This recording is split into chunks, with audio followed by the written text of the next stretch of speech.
Hello, welcome to Books and Brews, the place where beer and literature meet.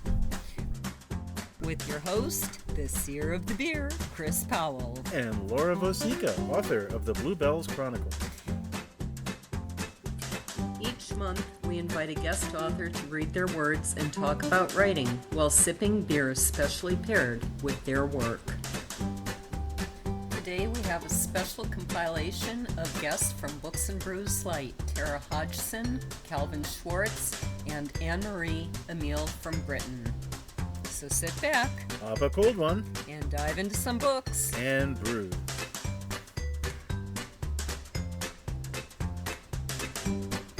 First up is Tara Hodgson. Welcome, Tara. So tell our audience a little bit about yourself and about your book. So I first and foremost, I describe myself as a teacher because I have been a teacher for 17 years now.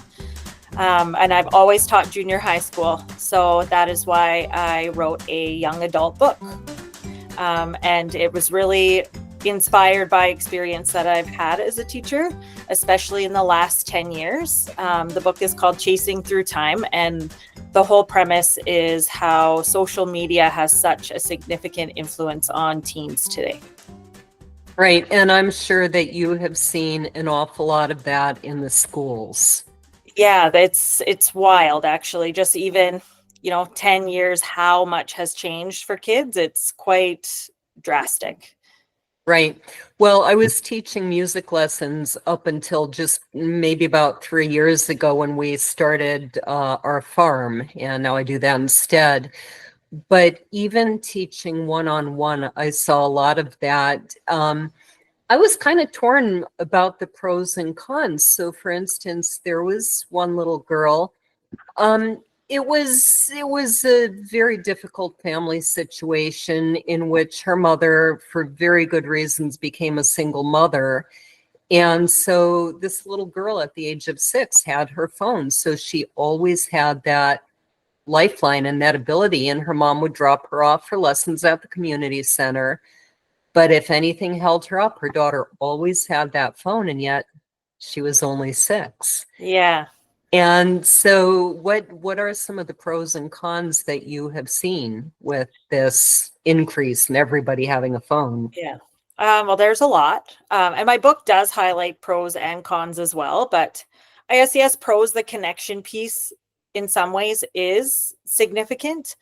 However, I also think that while sure it might be a connection piece, it's also a very disconnecting piece as well, because as kids become more dependent on their phones, they disconnect from their real world and are just so absorbed by, this little phone, this world in their back pocket.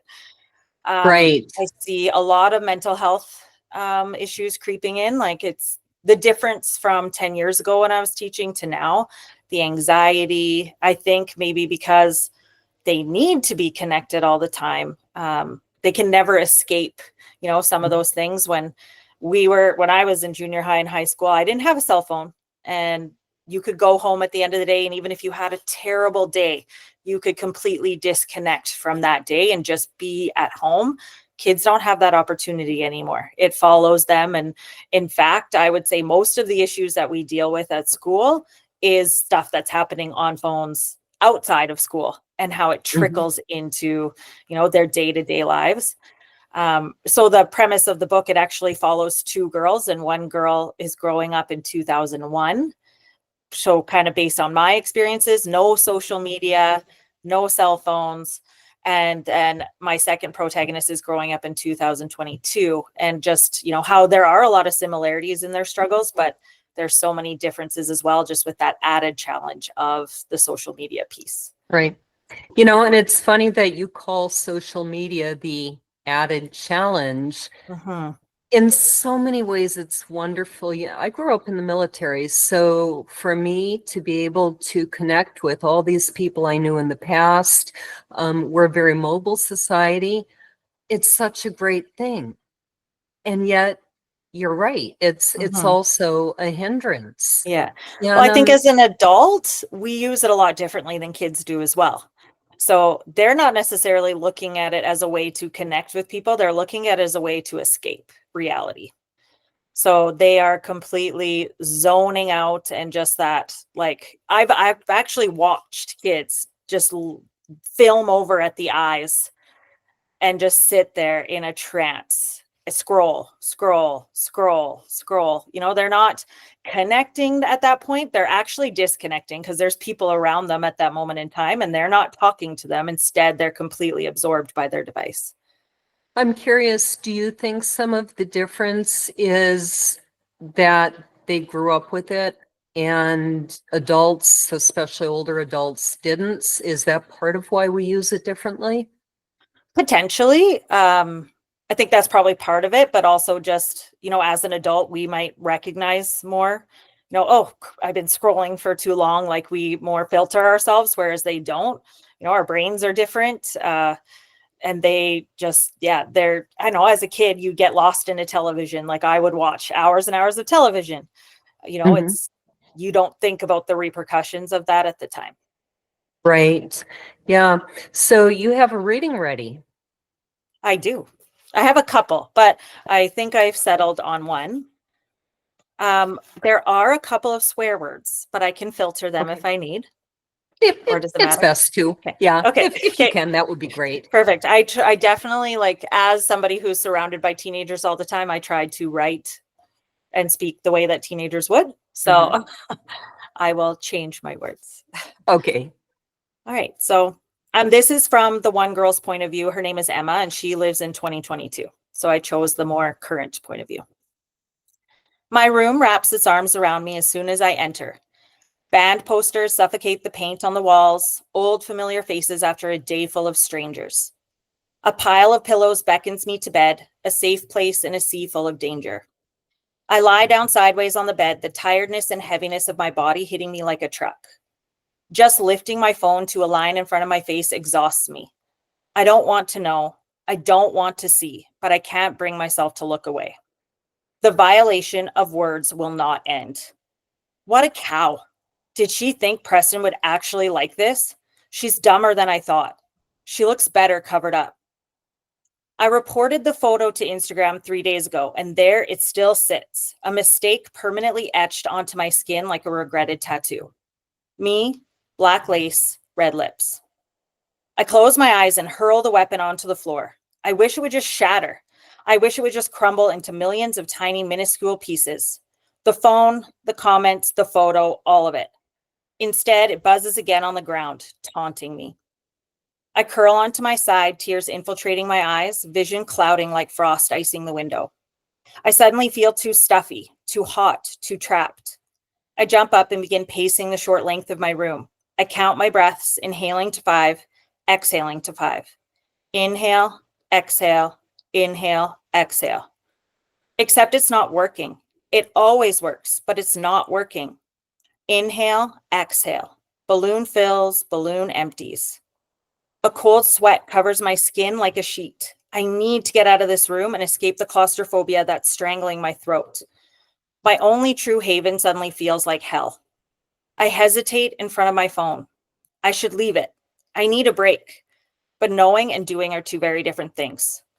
I grab it desperately, jabbing the side button to silent, and tuck it into the waistband of my black leggings.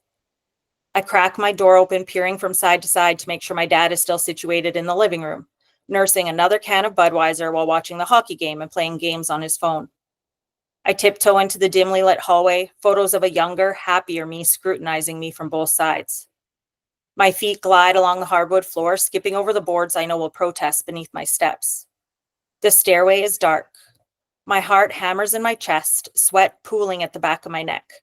I need to cool down. I need space to process and escape from the noxious device burning into the skin of my right hip. The basement. It's the only thing I can think of outside being too bitterly cold on a winter January night. The light from the television drifts eerily into the hallway beside the living room. I hold my breath at the bottom of the stairs and jog to the other side of the entrance, praying that my presence goes unnoticed. I don't know why I'm so concerned. They never notice me anyways. But it seems important that this continue until I recollect myself. My back rests against the wall, and when I'm sure he remains oblivious, temporary relief surges through me, and I continue my trek downstairs. I submerge into the pitch darkness that beckons from the basement, the sudden change in temperature evaporating the sweat that's collected on my skin. I feel a sense of reprieve, and my breathing steadies. Another panic attack. That's what my therapist would say just happened. I hear her raspy voice echo in my mind. A sudden episode of intense fear that triggers physical reactions when there's no real apparent cause. Except I'm pretty sure I know the cause of mine. They've been happening more often since the picture was posted, but started a couple of months ago when Ella and Preston decided to ruin my life. Sweat swimming all over me, breathing out of control, and sudden claustrophobia. That's great. Yeah. Was the other reading from the other character's perspective? I think all the ones I kind of played around with were from Emma's, because I just feel like it's more prevalent. Okay. Oh, I do have one here actually from Sarah. Sarah's from 2001. Yeah, I would love to hear that one, but Sure. before you read it, why did you choose time travel to tell this story? Yeah. My reason for doing that was to highlight, just like to show how different the teenage experience has become. So by alternating points of view throughout, it's like you're seeing those stark differences. Right. Yeah, so that's the goal. And I think that's powerful. I mean, when I think I was in high school in the 80s, my parents were in high school in the 50s, but in a lot of ways, maybe it wasn't that different, whereas the difference from the 80s to now is huge. It is huge, but I definitely show there's still so many similarities too, especially like, teenage girls. I feel like there's this common set of, issues that we all travel through, the insecurity, the body image, the friend issues, like that social hierarchy, right? Where girls are just trying to get to the top of that ladder at no matter the cost, the mean girls, all of that stuff. Right. So you see, like, those are just very universal things that people experience regardless of the time. Probably in the 50s as well, there were those same issues. Right. I'm sure there were. I was, I think, so wrapped up in music. I had my female friends. I played trombone, so I was kind of with the guys of whom I was terrified. I never really got into that mean girls thing. I really wasn't bothered too much by that sort of thing, but then I moved all the time anyway. So, there you go. Didn't matter. My attitude was I'm going to be gone in a couple years anyway. So, don't waste your energy. But that's a good attitude to have. It's an interesting difference that I've talked to a lot of authors who grew up in the military, and I think there are some interesting aspects to that. But how do these two girls connect across 20 years? So basically, Sarah, because she's in 2001, she's got MSN Messenger. I don't know if you're familiar. It was very early form of online chatting that I used to use very rarely because we had dial-up internet, so it would take way too long. I remember that. But that was like the earliest form of, that communicating online. And Emma, her dad is very nostalgic, and he has this old clunky desktop computer in the basement, and there's a massive snowstorm, and somehow their computers cross wires and they are connected through time. Yeah, they live in the same place, go to the same high school. They actually live down the road from each other, not at the same time, but it all kind of falls into place. Okay. And I'm just curious, since presumably Sarah is still alive and well, do they ever meet in person? Does she meet the older Sarah? Yeah, that will have to, that's part of the story. You'd have to read and see. Okay. Darn. Okay. Go ahead and read Sarah's story. I'm excited to hear this. So this is Sarah basically right after her and Emma first cross paths. I finally escape my dad's clutches for a moment and make my way to the basement. After a morning full of pitiful stares from my mom and lame jokes from him, I relish in the quiet. The computer is still on, its presence beckoning me all morning. I click on the chat bar to find last night's conversation still intact. It feels like it was a dream, but here's the evidence sitting right in front of my face. MM 2022's name is still here. but there is no light indicating that she's online. What day is it in 2022? Is it a school day? Is the time the same? I have so many questions now that the actuality of what I found begins to set in. I write a simple message to leave for her if and when we are able to connect again. Emma McCoy, are you real? Did last night actually happen? I woke up this morning and my memory was fuzzy. It feels like when you're a little kid and your parents wake you up in the middle of the night if you fell asleep somewhere that isn't your bed. And so in the morning, you have to check that it actually happened. So if you're having trouble believing this like I am, Sarah Salson here, checking in from 2001. I really liked talking to you last night and I hope we can connect again. Hope your day in 2022 is amazing. It was real. The conversation we had last night was one of the most authentic conversations I've ever had. I can still feel the sadness that seeped out of her words floating in the air around me. I can feel the similarities of a life 21 years in the future. I can feel the differences too. I exhale slowly and realize that I can't stay here and wait all day, crushing my mother's hopes and dreams once again. I minimize the chat bar, but leave the computer on. I'm afraid that if I turn it off, the connection will be lost. And how could I get it back again? I climb back upstairs, yelling out into the space before I exit. I'm going to meet Emma in town, grabbing some lunch and books at the library. The lies fall easily from my lips, and even though I know they are lies, the feelings they evoke wrap me in comfort. Saturdays used to be my days with Danny. We would alternate whose house we settled in for the day, and through the night, our friendship is constant as the sun. Her house became my own, a mattress on the floor beside her bed, a permanent fixture over the past 2 years. My mom became her confidant when her parents went through their divorce, her staying here expected and welcome throughout the entire year. But the past 3 months have seen my Saturdays spent on my own, loneliness sinking into my body like a stone. The heaviness weighs upon my shoulders now as I wrap my turquoise winter jacket tightly around my body, the faux fur hood rubbing against my skin. Breath coils in front of my face like smoke as I begin the trek through our back field to connect to the gravel road that will take me into town. Our town is small, most of the students at our school residing on acreages outside of the town center. We're lucky because we have the space and privacy of a rural acreage, but just a short walk from Main Street. My body knows the journey by heart, my feet carving into the familiar path through the winter field. Frost covers the trees and the silence is broken only by my boots breaking through the crunchy surface of the snow. The top of the red brick library calls out to me through the winter chill. My imagination drifts momentarily and I fantasize about actually meeting a friend there today. Chatting with Emma last night has only heightened my solitude. I think of Margot and her inherent friendship with Amanda. Will their friendship survive the journey through high school? Could their friendship survive a Jessica Zanson? Very nice. Yeah. I think this is a great story and a great idea of comparing and contrasting like this. Now, I was thinking as you were reading, is too much screen time damaging mostly for the social media, or does it also have to do with inherent things like, for instance, blue light, the computer light will make it hard for us to sleep? Are there other reasons too? Yeah, I think the social media piece has a lot to do with, what they're exposed to. First of all, the quick videos too, like as a teacher, just the attention spans that kids have are non-existent. I feel like as a teacher, I've had to become more of a performer now than an actual educator because just maintaining their attention is nearly impossible. The stuff that they are being exposed to is extremely alarming. And this is based on conversations I have had with kids.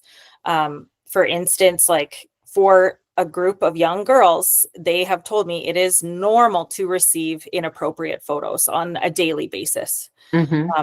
Like fully inappropriate. The average age of porn exposure is 9 years old now. Oh my gosh. Is damaging, so damaging to the brain. And I think it's a whole. You can put as many parental guidance measures on it as possible, but one thing leads to another, leads to another, leads to another. And, before they know it, they've come across, all these things. The blue light for sure affects sleep, but also like some parents just let their kids have their phones all night. So I think of myself as a teenager, even like, the landline, I would sneak down and talk on the phone till 2:00 in the morning, which now I'm like, absolutely not. I need to go to bed. Next up is Calvin Schwartz with What I Learned from a Billionaire. Welcome, Calvin. And normally I ask guests to introduce themselves. That's, I think, almost a little bit of a challenge for you. You have so much going on in your life. There's a lot But going on. I mean, I could do it. I've been doing it a long time. I can put together a couple of minutes. I'm happy to. So yeah, go ahead. Okay, so I went to Rutgers College of Pharmacy back in the 60s, and I wasn't put on this earth to be a pharmacist. There was something in my belly that wanted to do something else, something creative. I didn't know it. So I became a pharmacist because I had a very overbearing mother. She pushed me into pharmacy. I did it for 12 years, and because I'm very spiritual, on February 3rd, 1981, I listened to this little voice that I heard that said, "No more pharmacy, Calvin."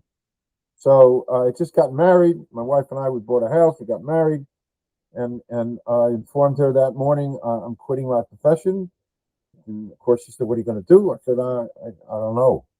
I don't know what I'm going to do. I just can't do this anymore. It's not for me. So and it's funny, at that exact second in time, the spiritual element, there was a radio commercial we were listening to. It was a Sunday morning, and it said the Edison Valley Playhouse here in New Jersey was having tryouts for a play called Frankenstein. Now, you can't tell, Laura, because I'm sitting down, but I'm 6'5". I'm a big guy. And I thought this was divine intervention, that I'm going to become an actor. So I actually drove to the theater.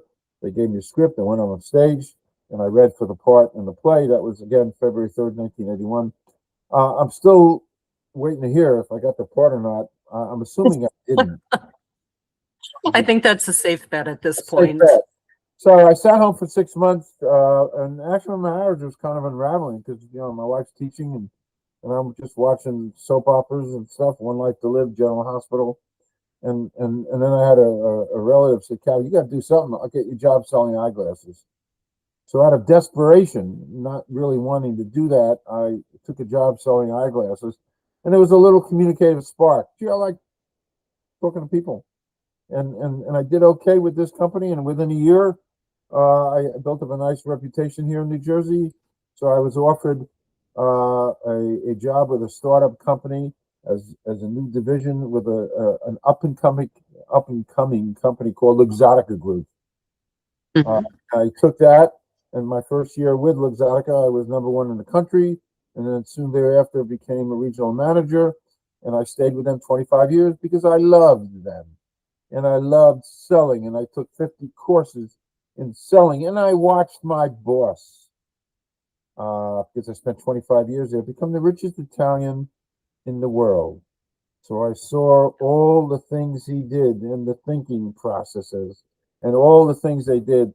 So Luxottica went on to become the biggest eyewear company on the planet. They now own LensCrafters and Pearl and Ray-Ban, and basically everything globally in the eyewear business. That's amazing. And I, saw it all, and jumping the gun a little bit. Well, I won't jump the gun, but so near the end of my time there at Luxottica, I'm almost done. Because I'm spiritual, one morning I couldn't play tennis, and I didn't know what to do with all this unrequited energy. So something came over me and said, "Go watch the movie Casablanca." I had already seen it back 24 years ago, 50 times. I watched it again near the end. Humphrey Bogart shoots the bad guy. It's 1942 in French Morocco. And Claude Rains, a wonderful character actor, picks up a bottle of Vichy water. Actually, that looks like this. And anything in 1942 with the word Vichy in it generally meant you were conspiring with the Germans. It was bad. He throws it in the garbage. The second I hit the garbage, I grabbed my head and I yelled, "Oh my God." And my wife said, "Are you all right? What happened?" I said, "There's a novel in my head." Now, I never studied English. Everything in my life was always science. So I came down here, sat in this chair, Laura, and 5 years later, this got published, Vichy Water. Yes. And tell me what the book is about and how it connects to Casablanca. There are two characters in the beginning. One is very similar to me, and he was a fan of Casablanca, and it just loosely connected to Casablanca. And this is 24 years ago. I don't remember a lot because I never read it again. But with the thing with this, and I do nothing with this. They're all in my garage, actually.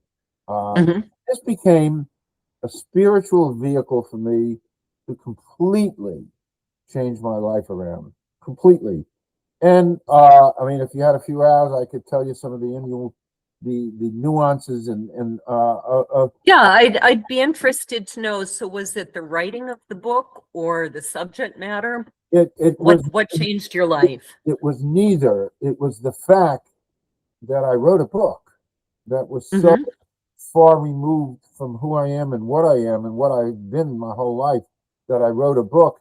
So after this got published, what I've come to learn spiritually, and I've had this amazing spiritual journey. Why, we can talk about it later. Why I wrote Pope Leo, because it's a Hmm. fascinating, healing, amazing journey, and which caused me to write my next book. But this became the vehicle for me to completely change my life around. Do you have your reading ready? Yes, I do. I do. I'm looking forward to hearing I this. do. Sure. It's relatively short, but it's powerful. And are we ready? Yep, go ahead. All right, there's a tortoise in my hair, a journey spirit. By the way, just so folks know, this has gotten 11 national awards already, Congratulations. including the Kirkus Star and 10 other national awards. I'm up for a few more, which boggles my mind because I never looked at myself as a writer. But here goes a kind of a short. All right, here goes. Leading up to the end of July 1989, I was feeling strange, not myself. Sleep was fleeting for days. One night, July 20th, just before midnight, I got on the scale to see I weighed 349 pounds. The last few days, like a mallet pounding reality on my head, I had had a hard time walking upstairs, stopping every few steps to catch my breath. I was so fat I couldn't even climb stairs. I was dying. That's the cerebral message that accompanied me to sleep that night. Something, that word, got me up Monday morning way before the alarm. I felt almost as if I was being levitated, raised up in bed. Marjorie was sound asleep. My fists clenched as if I felt something warm and comforting inside me. I had a clear vision of what had to be done. I jumped out of bed, walked into Noah's room, deposited my kiss, and went back to wake Marjorie. Are you up? I asked. I hate when you do that. What's so important? I can't explain this. Something is inside me. Today I take care of all family business. She laughed, knowing my routines.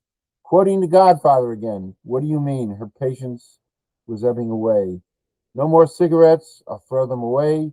I'll drastically diet, and I'll exercise every day. I mean it. Cameron, just do one thing, diet or stop smoking. No one can do both together. You don't understand. I'm possessed. Possession is a perfect word.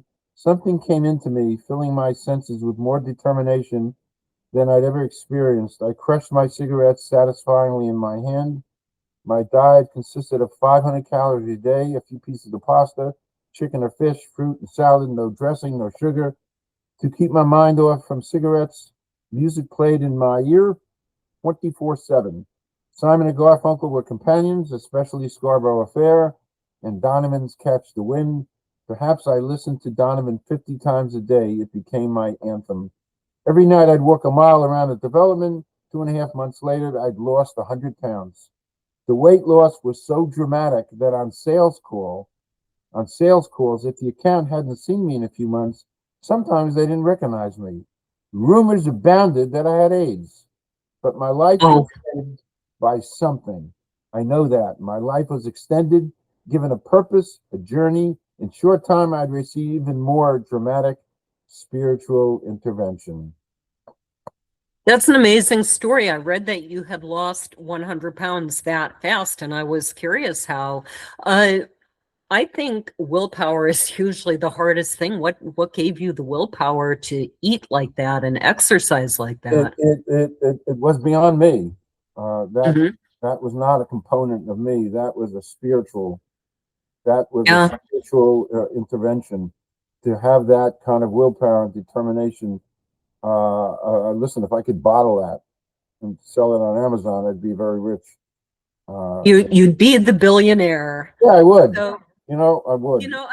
I did want to talk about that book. 10 Things You Learned from a Billionaire. What was his business, by the way? Okay, so the billionaire I worked for was the owner of Luxottica Group, the eyeglass company. His name was Leonardo Del Vecchio. And it's funny, when I wrote Tortoise, I joined a support group called Bold Authors Network. It's administered by Kay Wagner. In and of herself, she's a best-selling author. We became great friends. And last March, a year ago, she read my Tortoise book. Said, Calvin, there's books inside there. I said, what do you mean? She said, well, you adopted your son. That's a powerful journey. It's a wonderful journey. And she said, that's a book. I said, you know what? You're right. It is. And then she said, you work for the richest Italian in the world for 25 years. Did you learn stuff? I said, of course I did. She said, that's a book. It's a book. He's one of the most successful businessmen on the planet. He's not, Elon Musk or Mark Zuckerberg, although Hey, I'd settle for being a billionaire even if I'm not as rich as Elon Musk.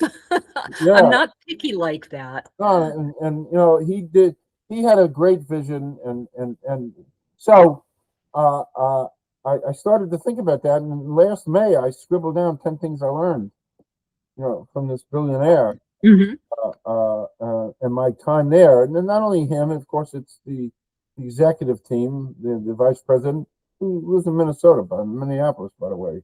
Oh, okay. Okay. Yeah, I no longer live there. We're in Tennessee now. Okay. But I spent a lot of years in. Yes. You're in the Great Smokies? Yes. Well, not quite.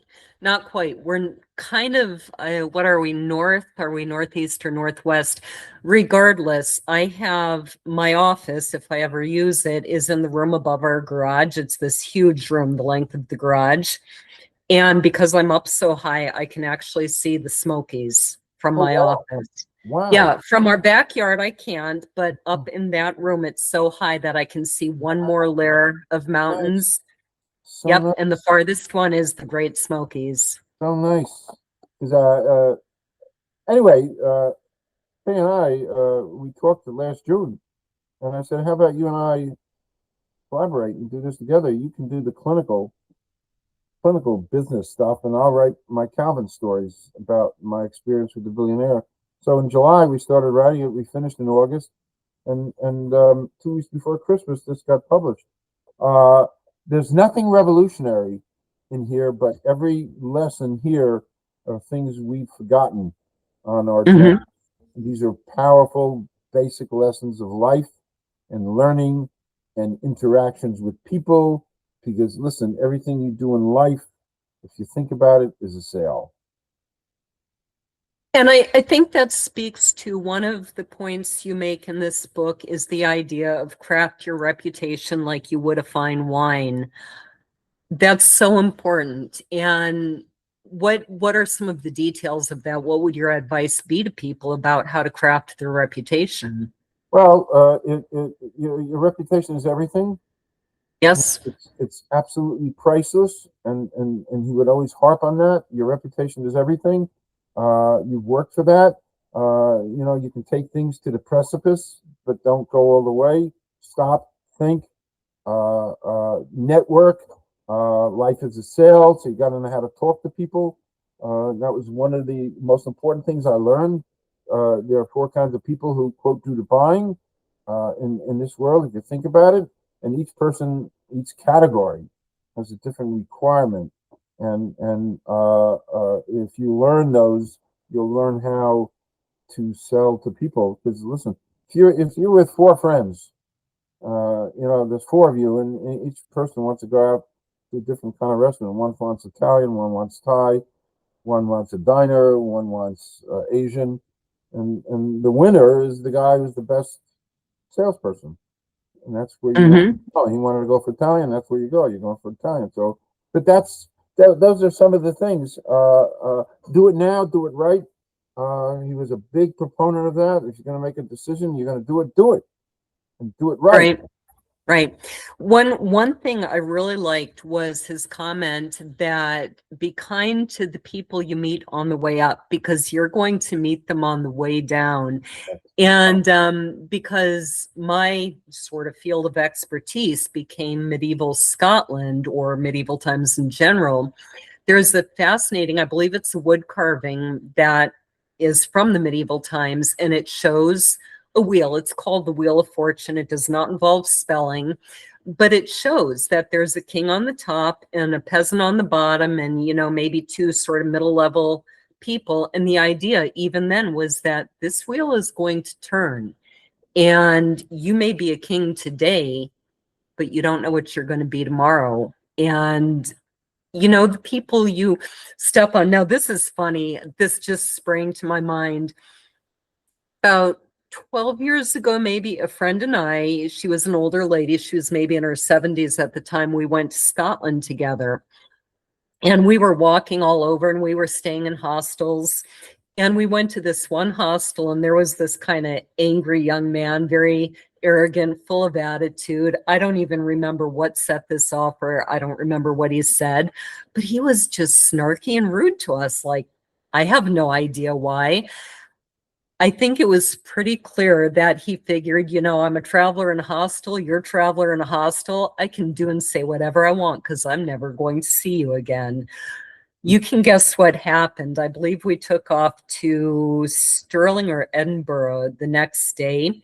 We got settled in our hostel. We're in the communal room eating.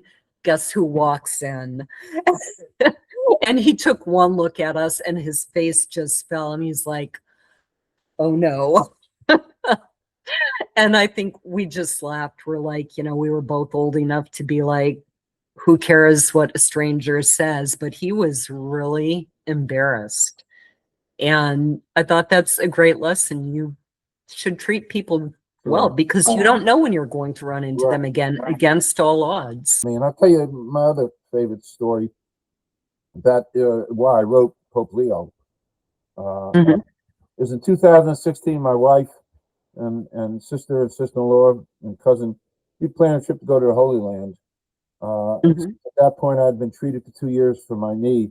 Couldn't walk anymore. I had everything done to my knee that mankind can do, legal and illegal. I mean, I had stuff injected in my knee, and I couldn't walk. And I was walking with a cane. And at the last minute, I said, I can't go with you guys because I can't walk. I'm in severe pain. I got to get a new knee. Got to do something. And they said, well, we'll cancel. And I didn't want them to cancel. So I said, all right, you know what? I'll go. I'm happy about it, but I'll go with you. And cane and pain and all that stuff. But if we go, I need 2 days to do what I need to do. And they said, that's fine. So the first day there, with my cane, and I got permission from a Muslim school, because I'm very spiritual, to climb on top of a school right near the Temple Mount, which is a very holy place of reverence and spirit. And you know, I took some pictures, and I was close to the Temple Mount. Later that day, I went to the Church of the Holy Sepulchre. Beyond holy. As soon as you walk in, you look on the second floor. It's in Jerusalem, and there on the second floor is the hill where Christ was crucified. And then you walk further into the church, and there's a picture of me sitting, waiting to crawl through a little tunnel in the church, because it was like a little tunnel. And I'm sitting there next to my cane. They wouldn't let me take my cane in, and I crawl through a little tunnel, and I get into this little cubicle thing where Christ's casket is, where he was buried, and where he was resurrected from. So I do my little New Jersey meditation and say a few words of gratitude and stuff. And so be it for that. And then next to the last day there, I needed to go to Nazareth to see Joseph's church and Mary's church. And because I walked so slow with a cane, nobody went with me. They did whatever they wanted to do. So I did Joseph Church, and I did Mary's Church in the basement. There's a wonderful shrine to Mary. Here the world was made flesh. And I did, you know, my little meditations and gratitude and stuff. And I'm walking up the steps, terrible pain, especially bad. And I got up to the main level, and there's a side entrance. And I walk to the side entrance, and I take one step out, and I go, "Oh my God," because I felt something. And they all came running. And I said, "What happened, Calvin?" I said, "I just got healed." Last but not least, we have Anne-Marie Amiel coming to us from England. Welcome to Books and Brews Light. I believe we're on number 12, but I am very terrible at keeping track because I've been outside doing fencing for 3 days. So I'll figure it out before I release this and put the proper number on the screenshot. So welcome.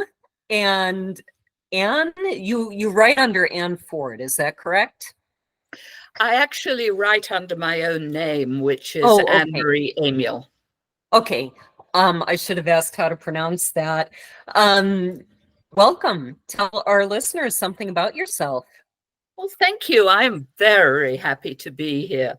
The idea of books and brews just sounds perfect. I am English, as you may have gathered. Mm-hmm. But I live in Columbus, Georgia, in the United States right now, have done for some years. Mm-hmm. I served in the Women's Royal Naval Service before I went to law school, and then I was brought over to America by an international company, and I've been here ever since. I like to tell people it's the second British invasion, and we're doing it quietly. I love it. But you came here by way of New Zealand, right? I graduated high school in New Zealand. Yes, okay.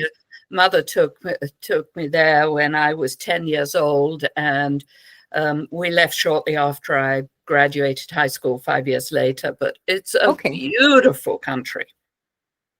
I would love to see it someday. I think Lord of the Rings was filmed there, wasn't it? Oh, it was. I recognized a lot of the shots. That is so neat. My sister was actually at Anwick Castle, or I'm Annick Castle, when Harry Potter was filmed there. And so that was an interesting experience to hear about, having a film crew around.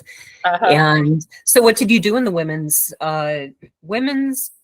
Royal Naval Service? We're called Wrens. We were called Wrens because of the initials, but that has now been folded into the Royal Navy, so it's just one unit now.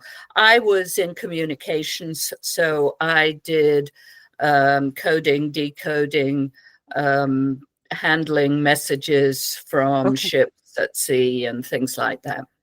Okay, that sounds like a fascinating experience that would make a great book, because to most of us, most people today aren't going to really remember that it used to be separate like that. Mm-hmm. And as soon as you said Wrens, I remembered that. And so before I forget, what are you drinking today?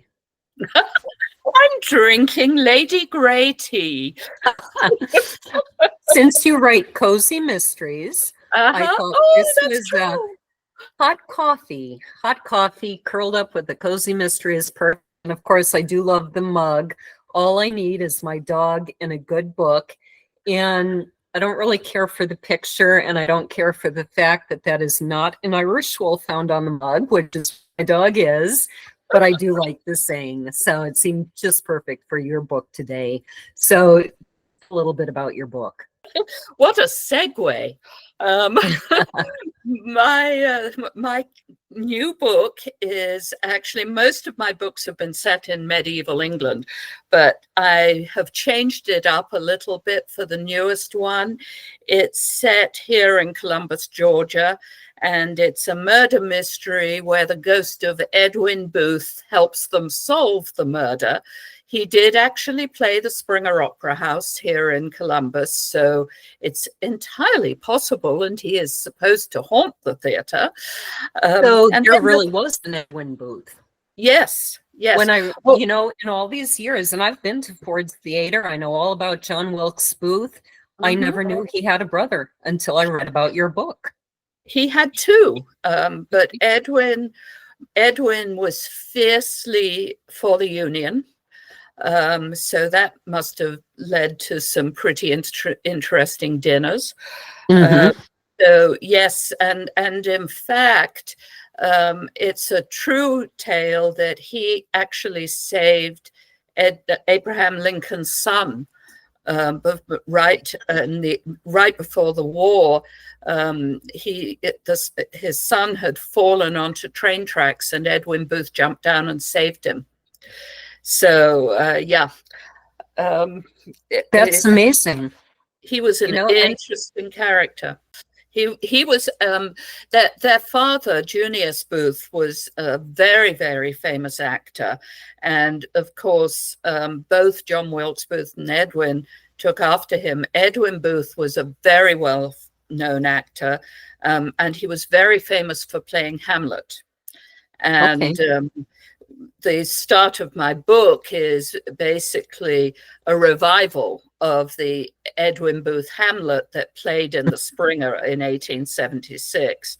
So I have a paranormal research team and a couple of detectives who are the main human protagonists in the book. Then there's the ghost, and then there is a dog.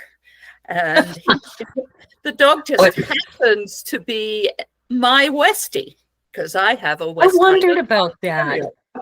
Because when I saw the cover, I thought, I wonder if that's her dog.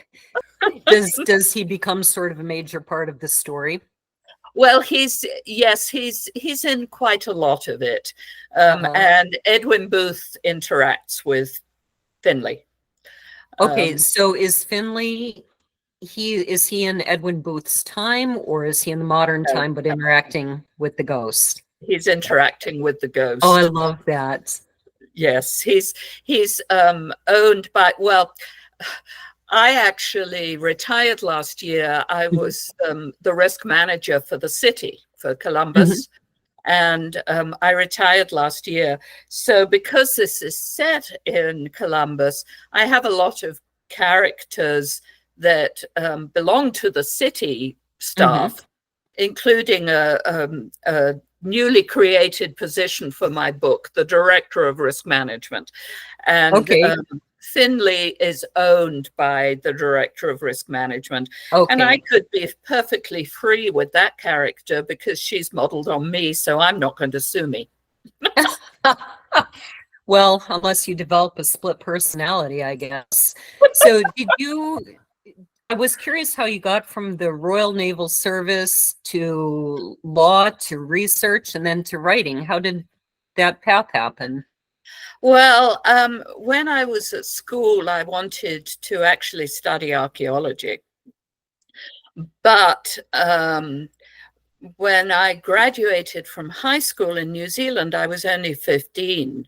And we went back to England shortly after due to my brother's health. And they wouldn't let me into university, and school leaving age was 16. So they made me go sit in high school and do very little. I had an experience like that. It was infuriating. They made me retake an English class that I had already had because I switched schools when we moved. So it's a similar thing, though, that they made me just sit and waste my time, and I was so mad.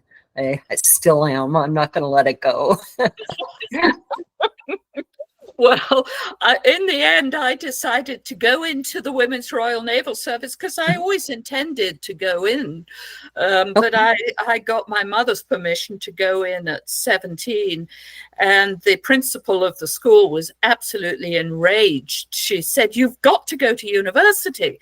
And I said, "Well, I try, but I'm not going to sit here and read endless Jane Austen novels." Right. So I went in, and after I left, I went to law school because by that time I was older and said, well, maybe I should do something useful because I want to do Middle Eastern archaeology, and female archaeologists are thin on the ground there. Right. So my father had been a lawyer, so I went and studied law. But my goal was to go back into the Navy. So I did a master's after I'd done the first degree. I did an LLM and specialized in maritime law. And then I went back to the Admiralty in London and said, okay, I'm ready to come back in, because they had released me in order to do the law degree. And they said, well, we don't have any women in the legal section right now. Why don't you come back in communications, and in 3 years you might be able to change. And I said, in 3 years, what I know as far as international maritime law is going to be totally obsolescent. Mhm. There are lots of women in London. Why can't I come back in? Right. But they wouldn't let me back in unless I did communications. So in the end, I went and worked for the Council of Europe instead, and then went back to London, worked for an organization there, and then got asked to come over by an American company. Okay. And then did you start writing while you were working, or? I've always written, but was always working a lot of hours. So had to put it aside, however much I might not want to. Right. But in the 2000s, I thought, well, blow this for a lark. I'm going to go back to writing. So I wrote the first of the medieval mysteries. Mhm.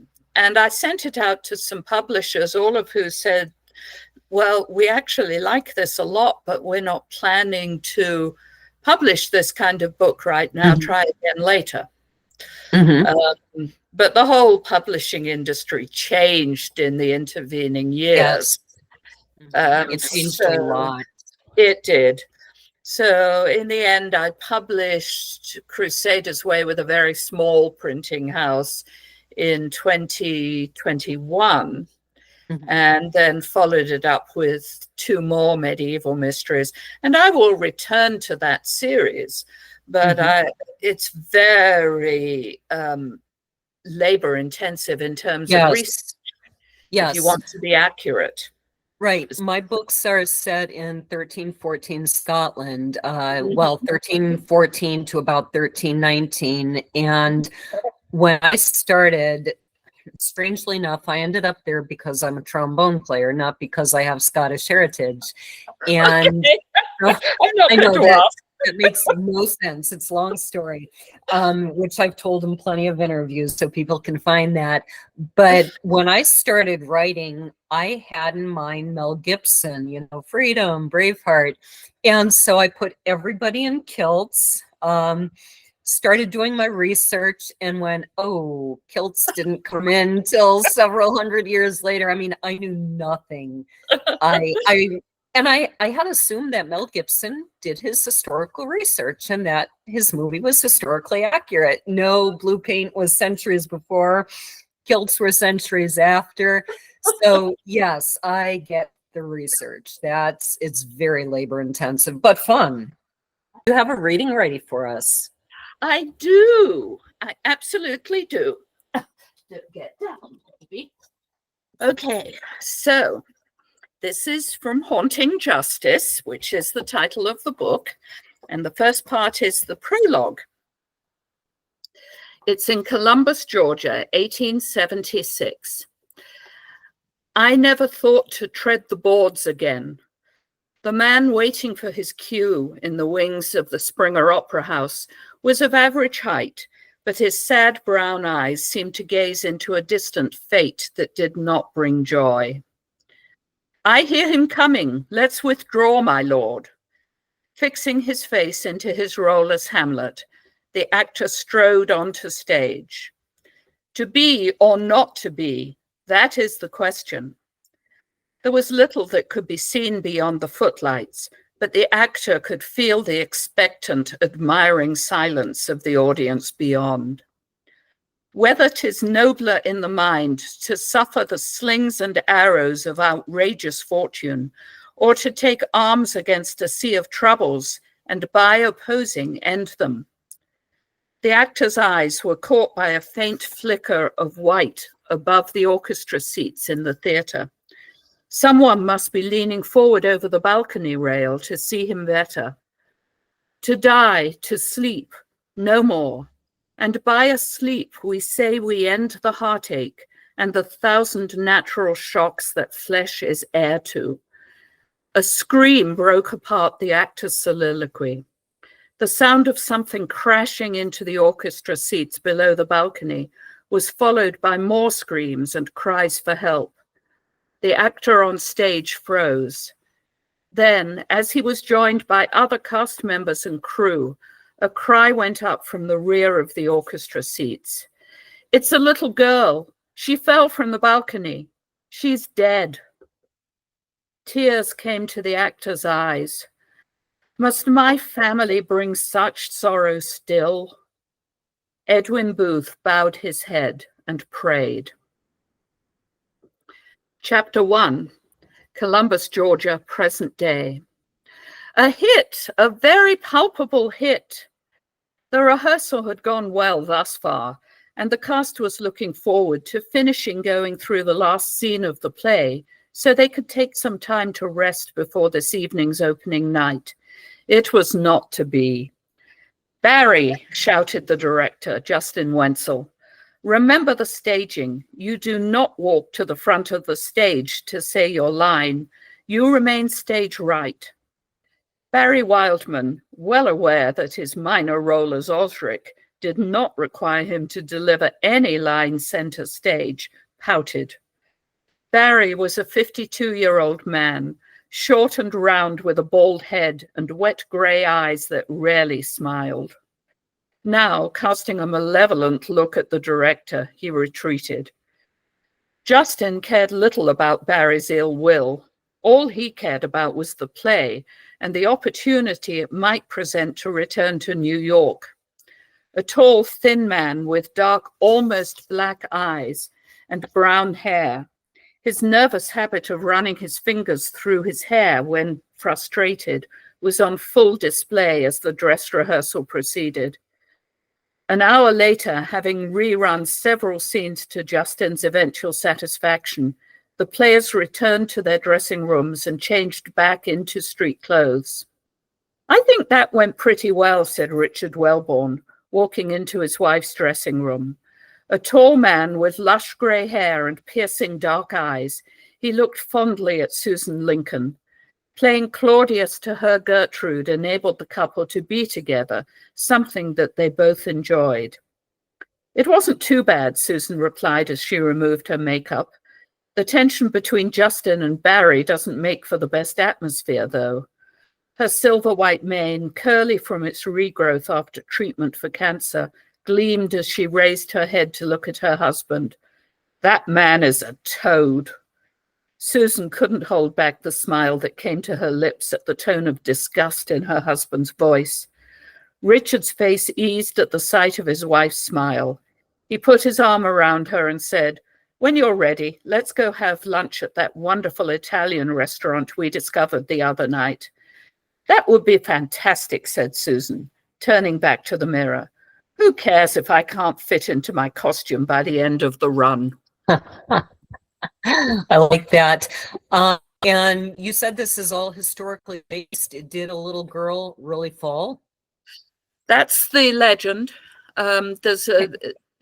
There's supposed to be the ghost of a little girl who fell from the balcony. They don't know who she is. They don't know how she fell.